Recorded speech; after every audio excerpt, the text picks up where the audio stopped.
So welcome everyone to a snowy forest, as you can see behind me. I'm Laurie, most of you, I think all of you know me.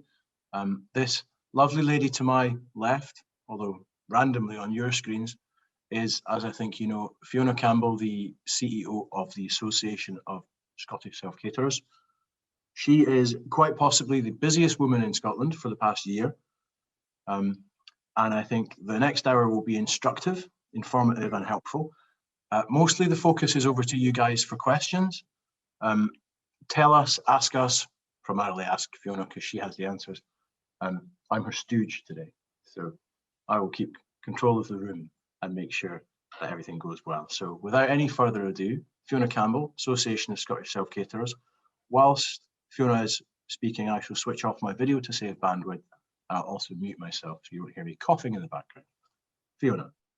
Thank you, Laurie, and thanks so much for inviting me back. Well, as you say, what a start to the year again. Who thought this time last year that we'd be in a similar, if not the same position all this time ahead? It's unbelievable. I don't need to tell you how incredibly challenging it's been for everybody in tourism, including self-caterers, but we should be really proud of what we've done in terms of how we've conducted ourselves, and we've showed perseverance and tenacity and considerable patience in responding to the difficulties that we've all faced. However, the prospect of some self-catering reopening later this month provides at least a little bit of optimism. After a year in which businesses have largely been closed, sectoral reopening is a hugely important matter for our 1,000+ membership, and we're ready to welcome back visitors, but only when it's safe to do so and when the data permits, as we always say. There's all these debates around sectoral reopening and the comparison between public health and the needs of business, and they're often seen as in conflict, but as an industry, we totally recognise, and I know that all of you will in the room, we recognise our responsibility to help prevent the spread of the virus, and we want to take all reasonable measures to mitigate this and provide reassurance to both our customers and our communities. We're all going to be encouraging visitors to Scotland to treat the area and communities in which they're visiting with respect and courtesy to help preserve, protect and maintain the high standards and amazing experiences to which our country is renowned. We're also going to try and encourage visitors to plan ahead, check arrangements with the businesses they want to visit and book in advance if possible. We've got robust industry-leading cleaning protocols which are government-backed across the whole of the UK. And the good news is that we've published a 2021 overlay of those today. Don't say I'm not good to you. So the good news on that, and I can answer questions on that a little bit later, but the cleaning protocols are there. They have not changed radically. You'll be doing exactly the same thing. We've just added a little overlay of the latest scientific information we have.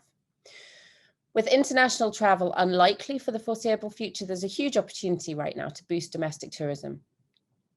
And you know, people are going to look forward to a safe, COVID-free environment in self-catering properties in Scotland. So we are best placed to bounce back and bounce back hard.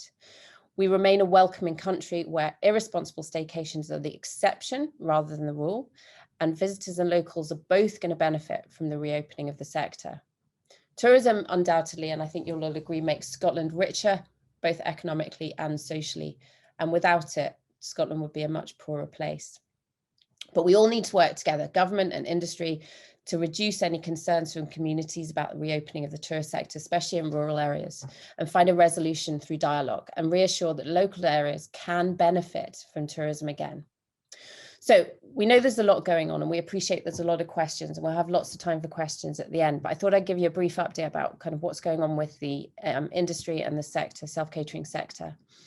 We obviously welcomed the publication of the route map earlier in the year, and we were much happier in March when they gave us a clearer pathway for our industry to work towards reopening and providing a much needed boost for our sector and the economy. So we all know that from the 26th of April, self-caterers and B&Bs, etc., can welcome guests from one household to stay overnight. On the 17th of May, 4 guests from 2 households can stay overnight in self-catering.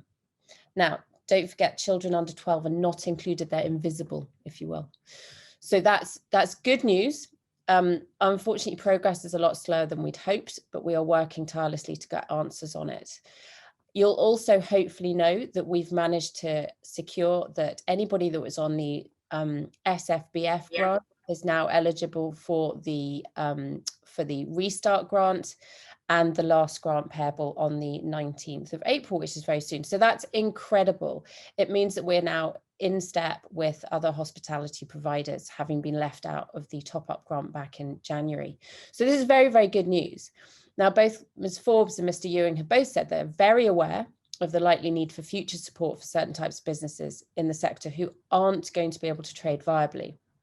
We need much more clarity from the Scottish Government on the impact on business of household restrictions, which are going to carry on until we reach level 0.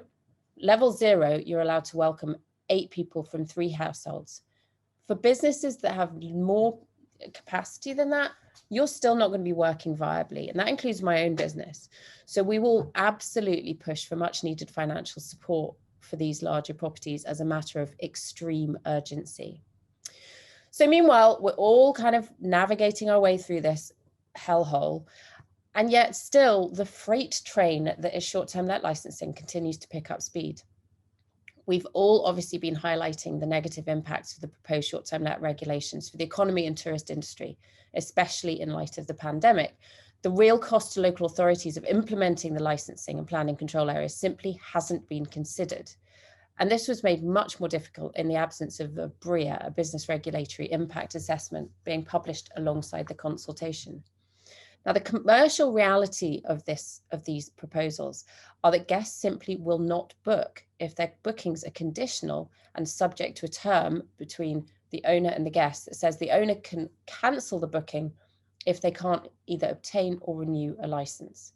Now, this is a licensing scheme that simply won't work for our sector, and we will keep pushing and pushing and pushing on that.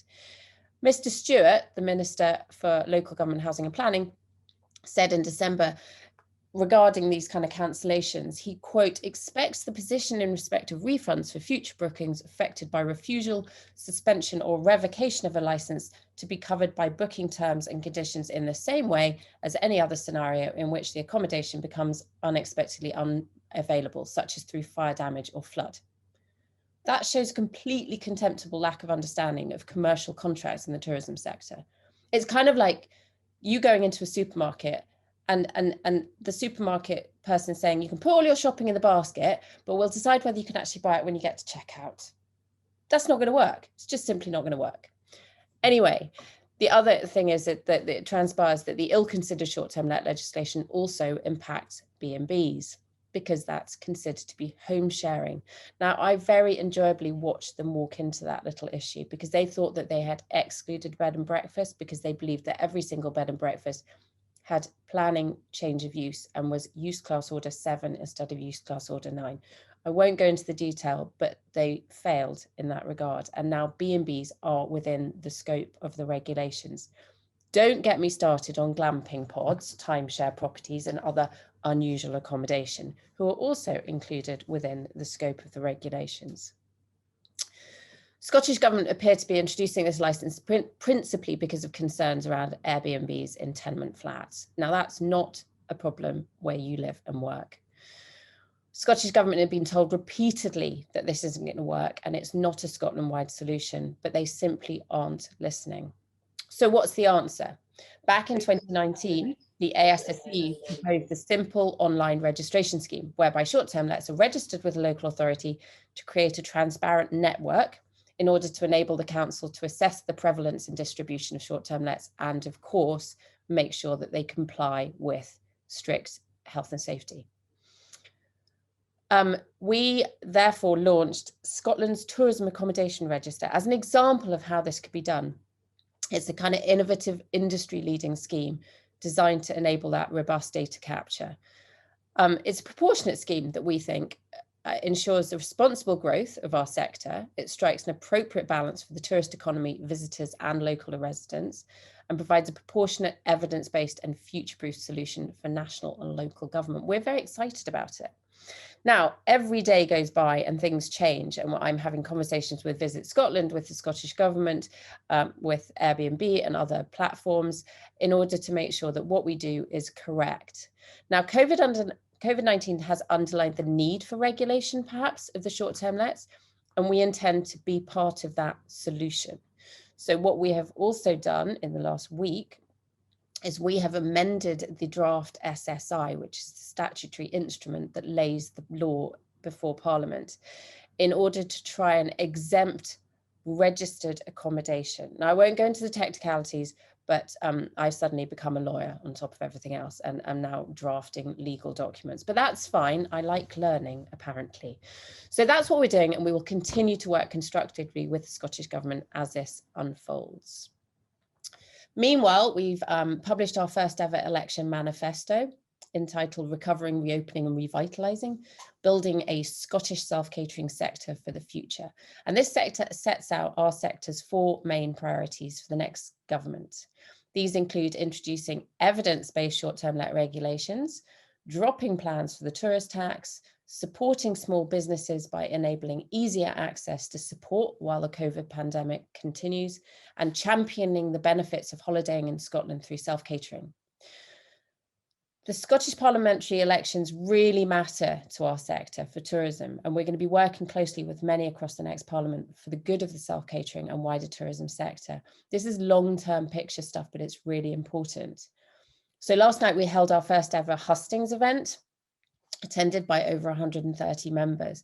If you didn't attend, it's online at the moment. It's on the news page of the ASSC, and it's actually really, really interesting. It shows what the different parties are going to be doing in terms of regulations, taxation, infrastructure, and so on and so forth. It's really worth a watch.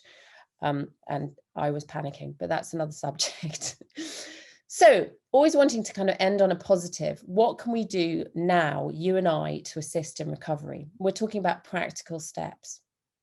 When we come out of lockdown and restrictions are lifted, I've absolutely got complete confidence that self-catering is going to bounce back as it did last summer.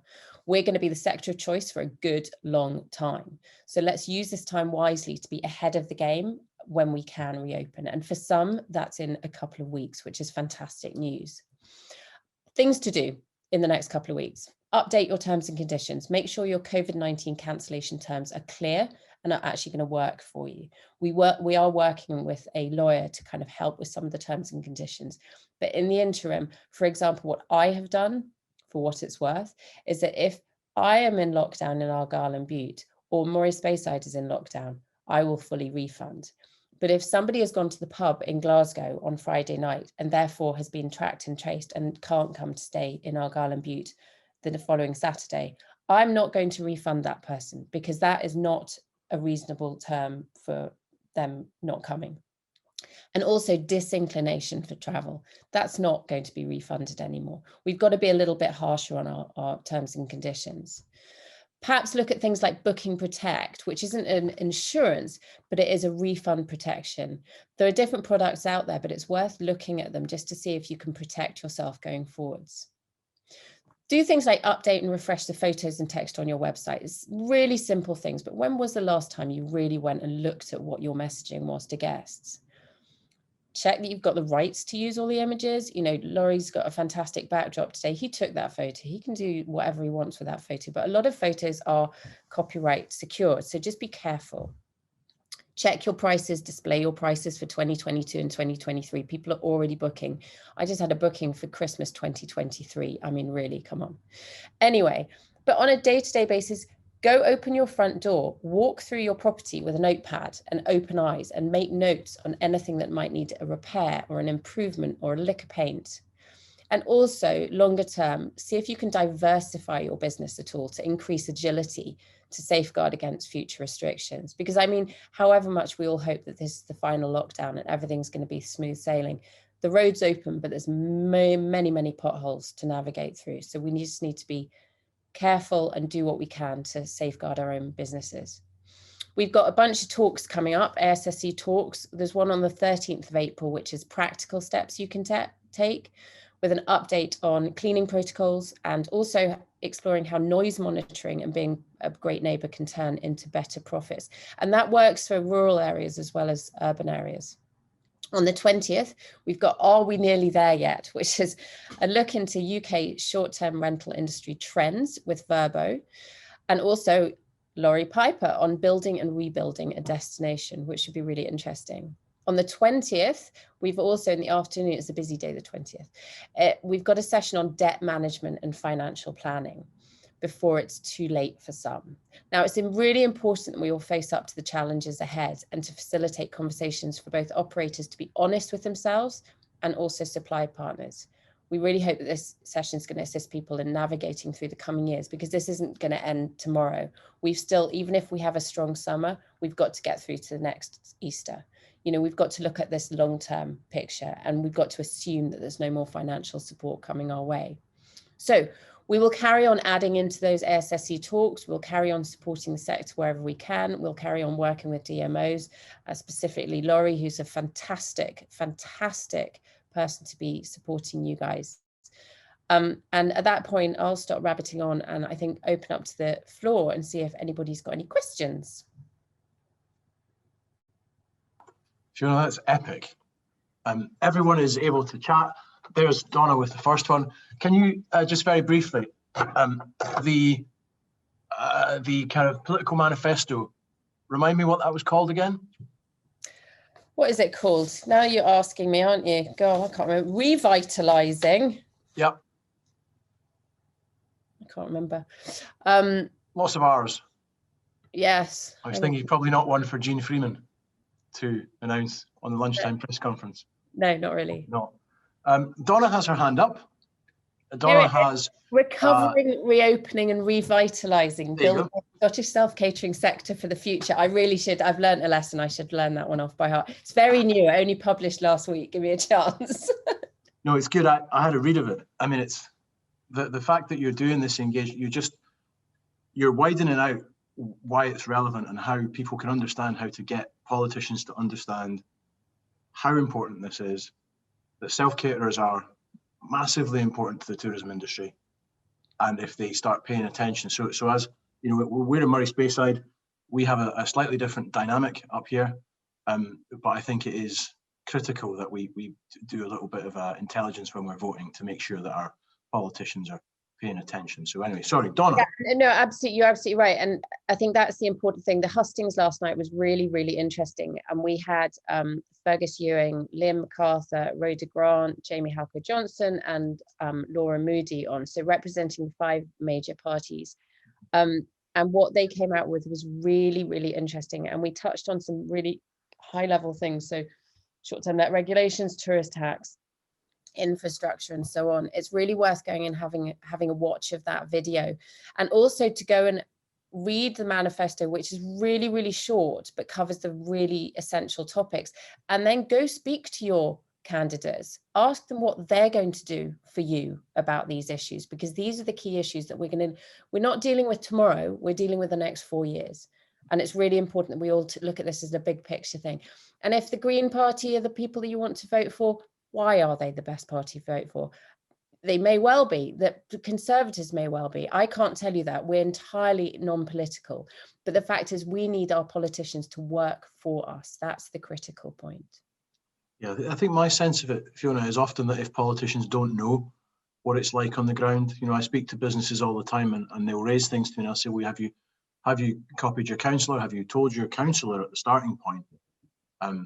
I mean, if they have no awareness of how useful and productive and helpful our sector has been all these years, and then when there are troubles and problems, you know, they're there to help ultimately. You're absolutely right. And the fact is that we would not have been able to have the legislation about short-term net regulations withdrawn back in February had it not been for every single one of you guys and everybody pulling together and contacting their representatives. It was essential. How can they know what the impact of this legislation is going to be on a self-catering business if they don't run a self-catering business? They can't represent us unless we tell them what we need them to be representing us for. So it's really critical. Yeah. We have a question from Cassie. Yes. And she says, what is the SSBF, which I think she means SFBF. Strategic Framework Business Fund. Yeah, Strategic Framework Business Fund. There's a closure grant, there was a restrictions grant, which wasn't coming anywhere near self-catering for a while. Then they changed their mind and it did. But because of the work you've done, Fiona, specifically, That now means that people who were in receipt of that will get their restart payment. Is that just so that we're clear? Absolutely, that's clear. And also, we managed to persuade the Scottish Government to support self-caterers and bed and breakfast on council tax as well. So they got the exact equivalent. It's called the SAPCTF. It's so nippy, isn't it, that name?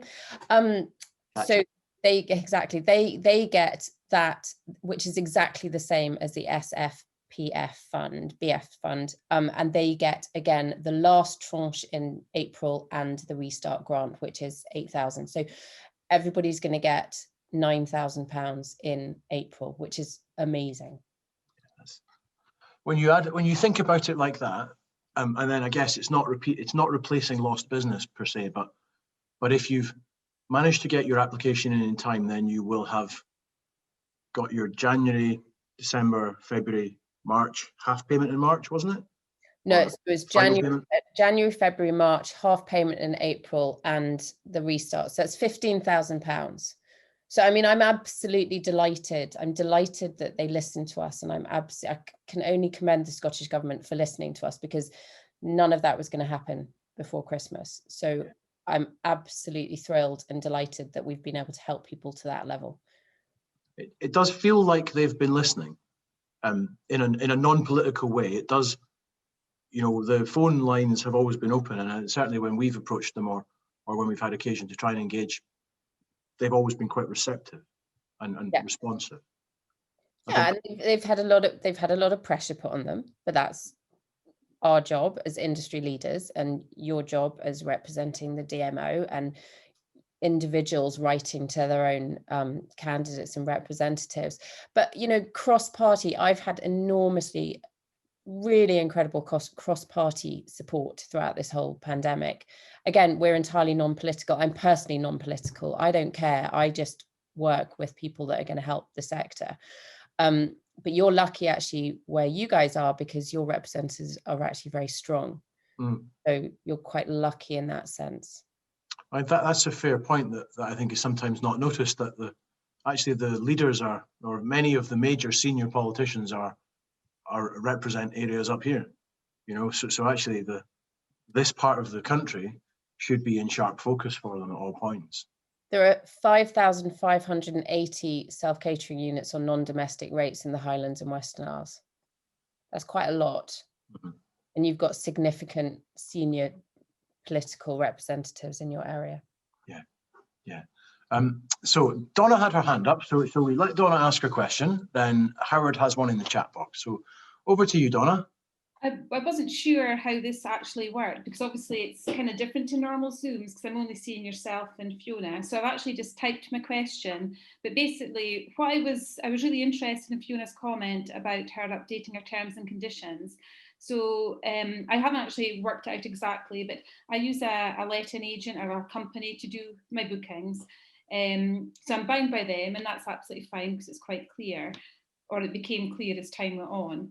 However, I have a huge amount, probably more than 50% are direct private bookings, and these are guys that have been to me many times in the past.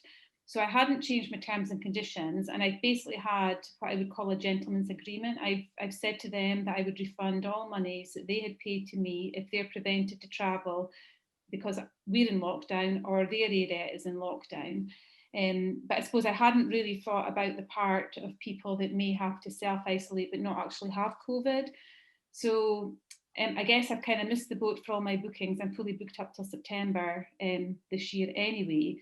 But I am going to take on board what you've suggested, and I think I will change my terms and conditions to reflect if people are self-isolating and don't have COVID and shouldn't be travelling, because really we should be encouraging people to have their own travel insurance anyway. Absolutely. You've hit the nail on the head completely there. That's exactly, they should all have travel insurance. And what was frustrating last year is that because the Competition Markets Authority decided to say that everybody had to refund their travel, even if people had travel insurance, they weren't going to use it because it was easier just to tell us to refund them. Now, we are not insurers of last resort, and we cannot continue to be. So therefore, yes, absolutely, going forwards, revise your T's and C's under those grounds, definitely. Yeah, so thank you for that. That's really helpful. But great, you're fully booked till September. Fantastic. Good luck. Amazing. And as I say, I feel that everyone's come back to me many times. So you kind of feel that they wouldn't take advantage of the situation, you know, and I think that's part of it. And a lot of those that are people that couldn't come last year, I refunded all their money, and then they've just said, and some of them said, keep the money and we'll book it next year instead. So that's kind of why. And I suppose in some ways it's a little bit of a slightly poison challenge. Challenge. I can't say it. I don't know. Alex. Yeah, that one. Yes, I'm not going to even try again, because, you know, I think a lot of them, you kind of feel that you become not quite friends, but a much closer relationship than you would have. You know, that's the advantage, because they treat your property with respect, but then you also feel a little bit more of a connection to them, and you want to treat them as you would treat a friend. You know what I mean? There is that aspect. Yeah. Yeah. And the other thing just to note is that I see that Howard's put something in the chat about stricter cancellation policy. What's happening down south, and I hope it doesn't come up north, is that people are batch booking, because they know that the CMA has said that we have to refund. They're booking 5 different properties and then choosing which one to go to at the last minute, which is going to be an absolute disaster for our sector. So a slightly stricter policy will prevent that as well. Okay. I saw some hoo-ha in the paper at the weekend that there was I think a Guardian article or an Observer article that said exactly that, you know, hedge your bets, book 5 places. That's falling. The Telegraph has done it as well, and I wrapped them over the knuckles for it, but they're doing it anyway.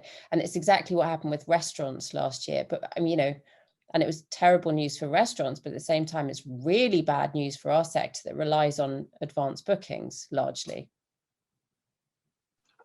Colin has asked, would that insurance recommendation be for UK clients and not just international? And I meant to say that whilst you were talking about it. It struck me that, do people think about a UK trip as one which would require holiday insurance, travel insurance? My terms and conditions have always said that you need travel insurance for UK domestic travellers. Absolutely, of course they should. They don't on the whole, as far as I can work out, but they should do. So make that more kind of prominent in your T's and C's.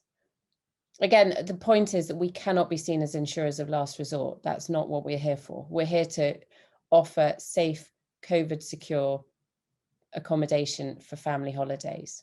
And I think it's all in the messaging. Going back to what Donna was saying, if you build up a relationship with your guests before they come, that messaging can include, don't be mean to me. And, you know, when people ask me for their refunds back, and it's all very lovely, and of course you want to be helpful and beneficial to them, how do they think we're paying our mortgages right now? You know, so there has to be a kind of two-way understanding, and that messaging is really important. Gosh, I hadn't, I guess to my shame, I hadn't considered the implications for UK visitors around insurance. You know, I've always assumed that, oh, insurance is for if I get a dodgy tummy or I have to be emergency back from the ski slopes or something, but gosh. No. So that's the thing. And again, I'm not suggesting this is the only option by any stroke of the imagination, but there's a product called Booking Protect, which has been in existence for years and years and years, and it protects bookings for going to a gig or a theatre or whatever it is, but they've extended it out. They extended it out, and I think it was 2017, to holidays. And essentially, as I say, it's not an insurance, but it's a refund protection. So what you can do is you can add it as an option to your guests going forwards. So for example, Donna, for all of your bookings until September, if they haven't paid their balance yet, you can say to them, would you like to add on this product for, and it's a percentage of the booking price. And then if, for example, they can't travel, if they are self-isolating, for example, they go to Booking Protect. Booking Protect pays them back in full. So you are not having to invest anything as the operator. You're offering them an option which would protect their booking. And again, that possibly would prevent the people from batch booking or make them less likely to do it. The only time that Booking Protect doesn't work is if you are in lockdown, but that's fine. If you're in lockdown, I think it's a general understanding that we'll just refund. And hopefully not even refund, but hopefully shunt the booking forward. So thinking of lockdown and just jumping back a wee bit, and so that we're clear, until we're in level 0, we don't get to a reasonable booking in a large self-caterer. So we're 8 from 3, so essentially 3 mums and dads, or mums and mums, or dads and dads, or whatever, and the children remain invisible, Fiona, yes? Children are invisible under 12. 12, okay.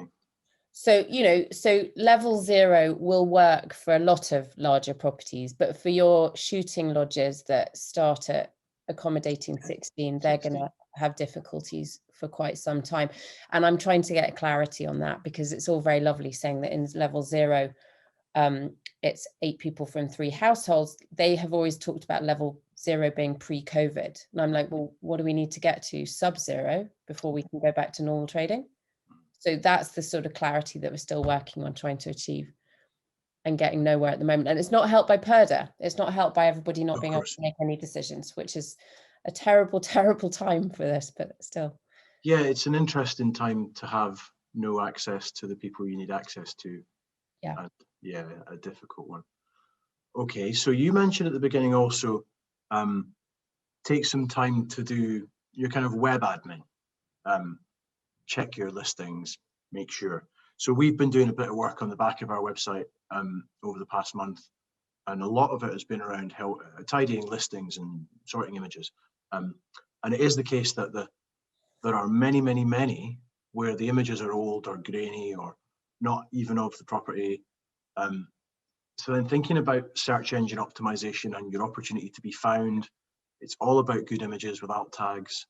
It's really important that if you have a listing, that you, in the first 2 or 3 lines of your listing, whichever site, say what it is, how many rooms, where it is, but increasingly now, your good to go status, your COVID protocols.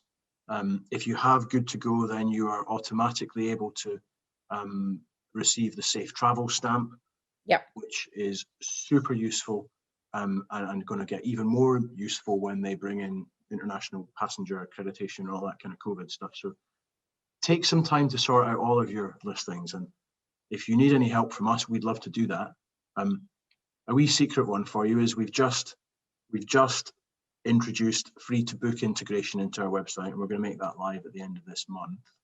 So if you have a free to book listing, type your little code in, and within a few weeks you'll be able to book through our website direct. So just a little tip, but I can't emphasize enough, sort your website stuff out, because otherwise no one will find you. Interestingly, and I did this myself a few years ago, interestingly, the photography piece is really, really critical. If you invest, say, £500 on some professional photography, you will get that back so quickly by booking your property. Now, and also let's not forget, even if you're fully booked until September, don't think about it like that. Think about you want to be fully booked until next September. You know, what are you going to be doing in the autumn and over the winter? What are we going to be doing to extend our season? Also, don't fall into the trap of putting your prices up exponentially because you can, because then if you fail to meet customer expectation, they won't come back. And what you don't want right now is a bad reputation. So a lot of people are hiking their prices up and just to try and scoop back some money, but just be careful about that. I'd rather be reasonably priced all the way through till 2023. Howard's asked a question, the level 0 reference, is that where they're coming from or where they're going to? I think it's where they're going to, isn't it?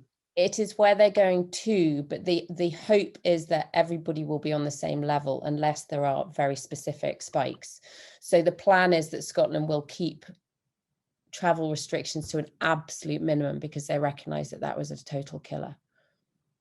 So when people come to you, they have to behave as if they are in your area. Which kind of goes to Megan's question in the chat, which is the old chestnut of, oh my goodness, but how and when and who and oh my goodness. Oh, Megan, if only I could tell you. Yeah. So back in February, the First Minister said that she was hoping that it would be on or around the 26th of April. Technically, we're not going to get an update on it until the 20th of April. Now, we have told them time and time again that that's just not helpful and it's not viable, and we can't run our businesses like this because we have to tell our guests now or replace our guests from the 26th of April. But unfortunately, we're getting nothing. Now, however awful that is, it's not as bad as if you're on an island right now, because at the moment they've got absolutely no clarity whatsoever as to whether people can get to the islands, which is just remarkable. So we are pushing behind the scenes. We're doing everything we can to get more clarity on that. They are meant to be publishing the strategic framework route map. Well, it was meant to be 2 weeks ago. So. Yeah, it was. They keep kicking it out. It was like last week, then it was last week, then it was last week, then it was earlier this week. Yeah, now it's the 12th. So what I would say is if you keep an eye on the ASSC news page, that's where as soon as we get anything, it goes straight up there and all the questions answered. We put a barrel of questions to the Scottish Government on the 18th of February. And every time we get any more clarification, we stick it on the news page. So that is your most up-to-date news source. If you're not already on the ASSC newsletter distribution list, then get on it, because again, you'll get constant information. There is a link to your there is a link to the ASSC FAQs, the questions that you gave to the government on our COVID page right at the bottom in the useful links section. So that will take you directly to the page that Fiona's just mentioned. And that is the news. That's one page that we are now updating all the time. So you're not having to scrabble around looking for the newest version. That is going to be constantly the newest version. The last was on the 1st of April, but we've had nothing since then. So Cassie has said that they're all squabbling about local elections. I suspect she's correct. And Colin's asking about the green agenda, which is an interesting one, because look at the rise of people who are traveling in electric vehicles and charging points, and the way that I mean, it's clear that tourism is changing, and that the way visitors want to come back, they want to be outdoors, they want open space, they want to be more sustainable. Do you think being green, having green credentials is going to be a sales tool? I absolutely do. We did a webinar a couple of weeks ago on responsible tourism, and it was everything from messaging to your communities to EV charging and all the rest of it. We also did a video, a webinar last week, which was Meet the Experts. And one of our trade suppliers is an EV charging provider. He's amazing. He doesn't just do EV charging. He also does sustainable heat source heating and all sorts of things. He's really worth talking to. So just get in touch with me if you want any more detail about that, and I can send you links to the webinars. In fact, what I'll do is I will share with you our ASSC YouTube channel, which is where all the videos are. And we only share them all for free with ASSC members, but you guys are friends, so I'll do that for you. Hey. And we pay our subscription so that you guys get the benefit of Fiona sometimes. Exactly. You get a little bit of Fiona and far too much of me. So things that you talked about, things we need to do. What do you think guests need to do? Like, what are guests going to be expecting when they start coming back? Well, I think that, again, lots of the DMOs, including I think yourself, are providing, you know, information about good visitor charters, and the Visit Scotland's provided a good visitor charter. So if you send information out to your guests that are coming, they'll have a better understanding of what you expect from them. So, you know, as I said, book in advance, treat the community nicely. I mean, the fact is, we have nice guests. They come and stay on our properties, they look after our properties, and are nice to our communities. We're not the people that are causing the issues. A lot of the issues are caused by, you know, wild campers and camper vans and things like that. So, and there's a place for them in the whole tourism economy as well. But I think we are in a really good position to help our visitors act responsibly. And don't forget, you know, look at who you can collaborate with. Where can you send your guests? What attractions and activities are open? Which whiskey distilleries are open, etc. Work with the people in your area to start spreading your guests around in a responsible way. Yeah. And part of that is what I'll talk about in a couple of weeks when we have our little presentation with a man who is much more interesting and exciting than me, Guy from Verbo. He's good to listen to. But I'll talk about why, as a destination, it's really important that businesses collaborate with each other all the time. That raises the water level, makes everyone that little bit stronger, and then you can manage that visitor flow and pass people between things. And so Howard has asked, actually the question that I asked you before this all kicked off. I said I hadn't heard much about fogging recently. Yay for fogging. So let's do the fogging thing. And what about the time between bookings? Because that's very, that has varied wildly, has it not? It all kind of started off with the suggestion that you should leave 3 days between guests. That was based on the assumption that the virus exists for up to 3 days. Well, actually, the scientific evidence shows that on some substances and surfaces, it lasts for more like 8 days. So are you really going to leave your property shut for 8 days? No. There is no need whatsoever to shut your properties for 3 days. If you follow the cleaning protocols, the 2-stage cleaning protocols, which is clean, then disinfect, there is absolutely no need to shut your property between. And also, if you think about it, if you're going to shut your property, your guests leave, you leave it for 3 days, your cleaners come in. What are you going to do? Leave it for another 3 days? That's blocking off a whole week. It doesn't make any sense. You've also got to remember, and I've spoken to the chief COVID analyst at the Scottish Government and also Professor Linda Bald, both of whom confirmed that there was zero evidence of transmission of COVID-19 in any kind of self-catering environment last year. Zero. So well done, everybody. We done it. We nailed it. But what you need to do is just make sure you've got your cleaning protocols sorted. Wear a mask if you feel comfortable wearing a mask. Wear gloves. Clean, disinfect, and continue. So if you want to fog, please go ahead by all means. Now, don't forget, fogging is after the cleaning and disinfecting, not before. If you want to do that to give your guests extra comfort that your place is super secure, by all means do it. You're using the same materials, virucidal spray, as you would do out of a squishy spray.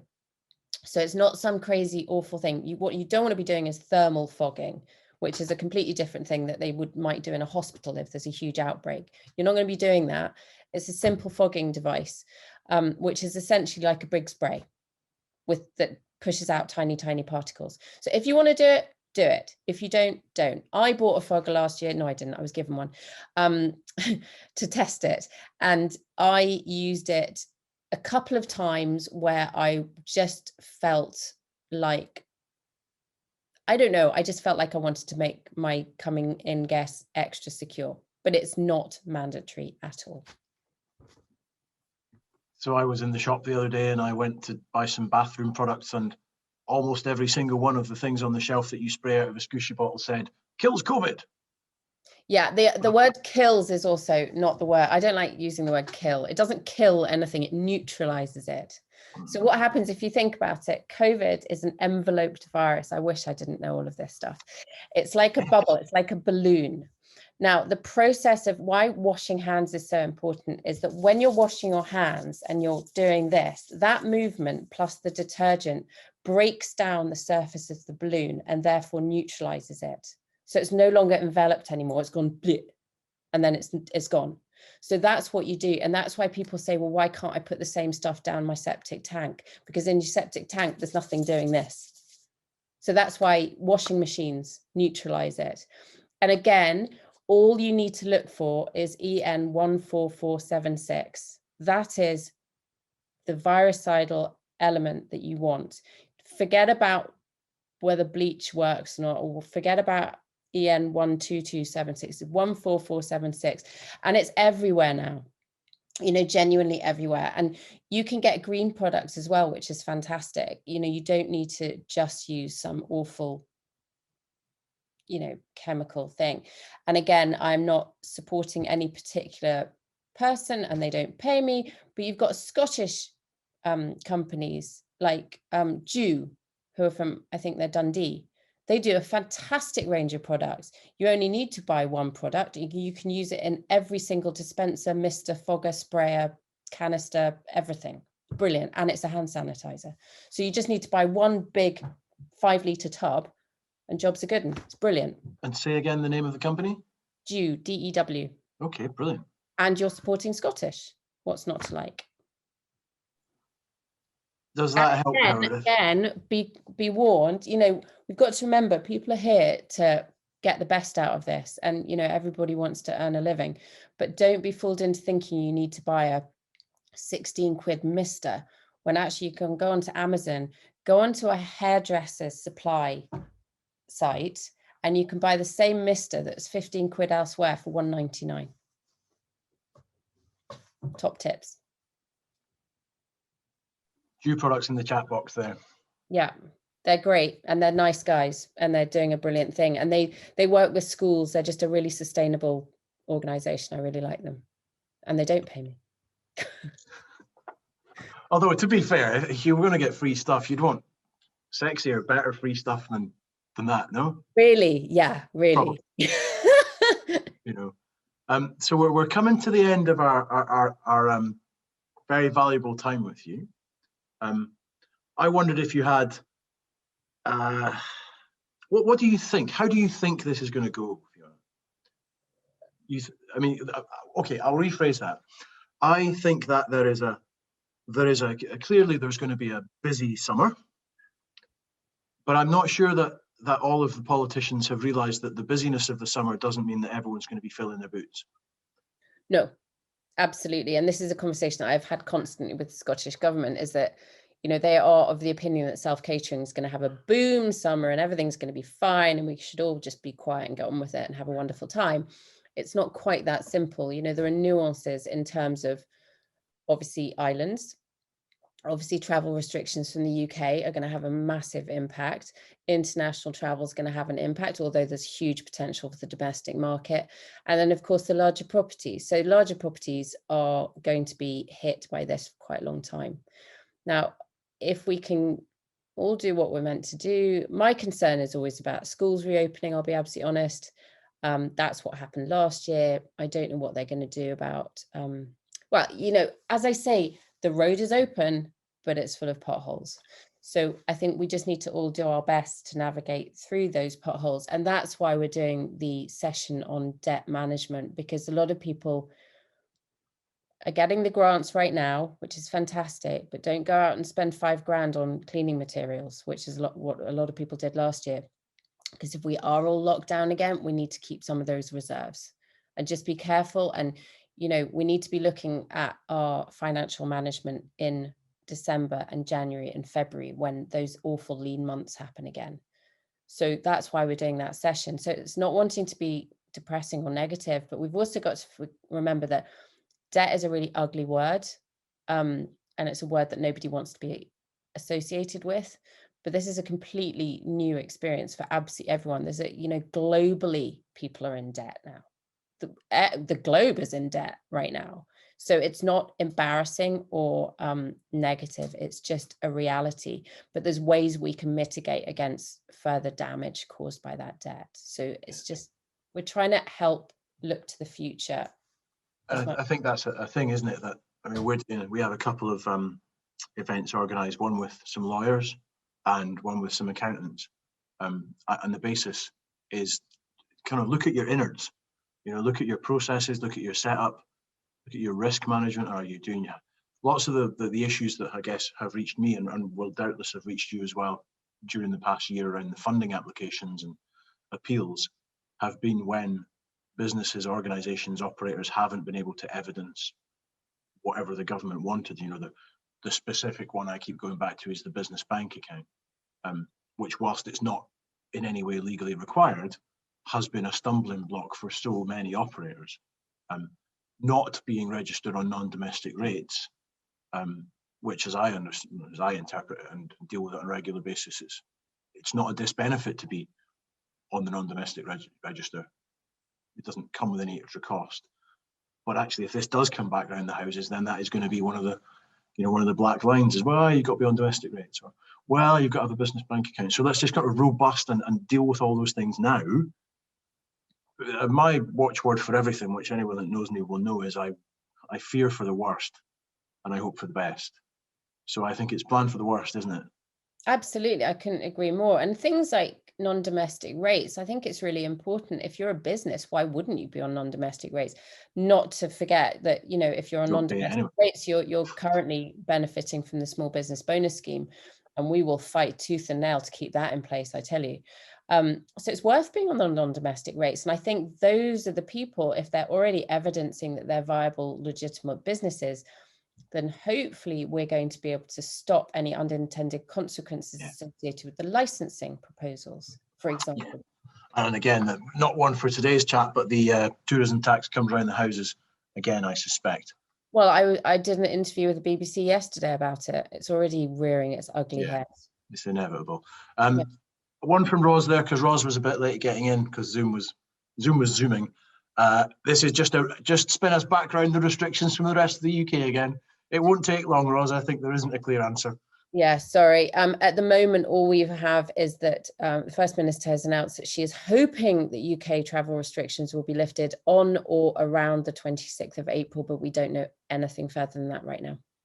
It just depends on the data. And I guess it's a tricky one, isn't it? Because, if I were an English visitor or a Welsh visitor or whatever, I want to come to Scotland. Mm-hmm. But if the next place to Scotland I can get to, it's the Lake District or Northumberland, then, this is the issue, isn't it? That by the time they come, they've gone somewhere else. Absolutely. And that is the point that we have been hammering home to Scottish Government constantly. And whilst they say they understand, they clearly don't understand. You've got to remember that the Scottish Government is not led by a lot of people that have their own business in tourism. Certainly don't have self-catering businesses. They don't have self-catering businesses, so they don't understand it. So all we can do is try and help them to understand. But they are absolutely adamant about, making sure that the data is correct and we're safeguarding communities, which is completely essential. Of course it is. But they've also got to be very careful about safeguarding businesses and people's livelihoods. That is the thing, isn't it? Tourism was the second fastest or the second most buoyant industry up until 2019 for a 20-year period, and we've got to get back to there. So at least that's the chat about over-tourism, silver linings. Well, we were never over-touristed. And so we're in it sounds trite and I don't want it to come across that way, but we're in a very fortunate position in that respect, in that we have the capacity, we are open, we have space, we have open, fresh air, and a huge choice of self-catering from coastal to upland, small, big, glamping. We've got everything. So with minimal changes to our proposition, we should be in a good place to welcome as many visitors back in the safest possible way. And I think we will be. And I think that's, it's a good thing to end on. I think there's huge opportunities for self-catering, and especially in your area. So harness those opportunities and have the most amazing summer and make it flip into a positive somehow. And tuck away a little bit of that summer money to get us through the November, December, January time, eh? Just in case. Brilliant. In case. Fiona, thank you so much from me, from everyone in the room, and from everyone that might watch this recorded at some point in the future.